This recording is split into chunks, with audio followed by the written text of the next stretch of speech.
சின்ன கணத்தில கல்லு கட்டி நல்ல சின்ன கணத்தில கல்லு கட்டி நல்ல சிங்காரமாகவே பட்டுடுத்தி சேவல் கொடியுடன் சுப்பிரமணியரும்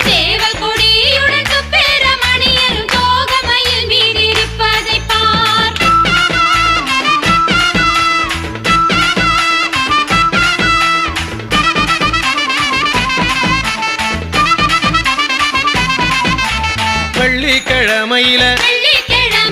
வீடு மொழுவையில வெள்ளிக்கிழமையில வீடு மொழுவையில பத்தில கேட்டாரா நம்ம தோற வள்ளி தெய்வானைய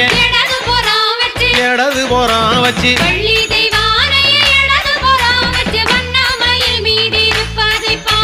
சக்கரங்கள் வந்து